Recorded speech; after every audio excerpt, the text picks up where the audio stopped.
जय जय जय जय शाश्वतम् आदिनाद ब्रह्म ओंकार शाश्वतम्।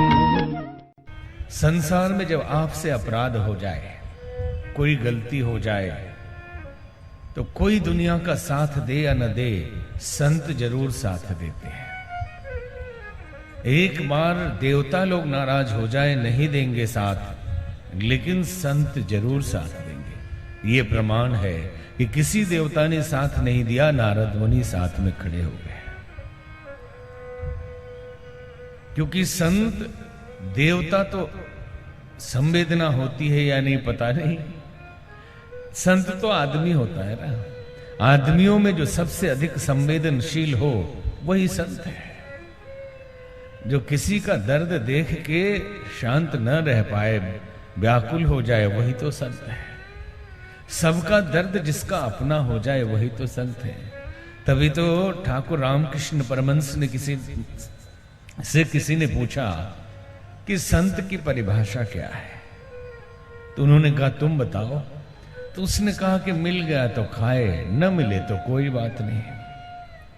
ठाकुर ने कहा ये तो कुत्ते की परिभाषा बता दी कि मिल गया तो खा लिया और न मिले तो कोई बात नहीं। कुत्ता कुछ करेगा न मिले तो फिर संत क्या करता है? तो कहा उन्होंने कि मिल गया तो बांट के खाए और न मिले तो धन्यवाद दे के उपवास करने का अवसर मिला है, कोई शिकायत न करे, वो संत है। क्योंकि संत और सद्गुरु ही मार्गदर्शक होते हैं। कोई देवता हम नहीं जानते, आम आदमी नहीं जानते कि पता नहीं कब वो देवता मिलेंगे। और उनकी मूर्तियां तो मिलती है, उनके फोटो मिलते हैं, उनके मंदिर मिलते हैं, लेकिन वो कब मिलेंगे मालूम नहीं। संत तो सीधे सीधे मिलते हैं और वो आपसे बात भी करते हैं। तो नारद मुनि को जयंत को नारद मुनि मिल गए और उनका हृदय लाग दया कोमल चित संता। दया लग गई इस बालक को देखकर कि इंद्र का बेटा इतना परेशान है। उन्होंने परवाह नहीं की कि इससे बैर लिया है। तभी तो कहते हैं कि संत हृदय नवनीत समाना। संत का हृदय कैसा होता है? तो कहा कि मक्खन के समान होता है, पिघल जाता है। संत हृदय नवनीत समाना। और गोस्वामी जी लिखते हैं कि कहा कबिन पर कह ही न जाना। कवियों ने लिखा लेकिन उनको कहना नहीं आया। तो पूछा किसी ने क्यों? बहुत अच्छा तो लिखा है, संत का हृदय मक्खन की तरह होता है, तकलीफ हो तो पिघल जाता है, गर्मी लगे तो पिघल जाता है। गलत क्या लिखा है? बोले लिखना नहीं आया। आगे लिखा निज परिताप द्रवही नवनीता।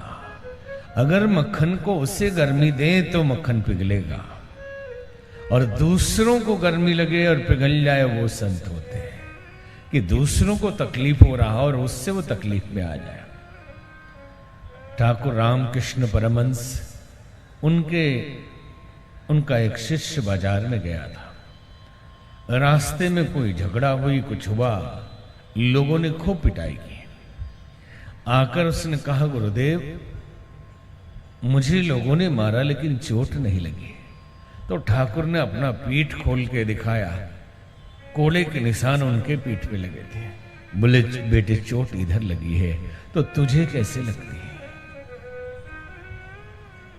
संत एकनाथ चले गंगोत्री से गौमुख से जल लेकर।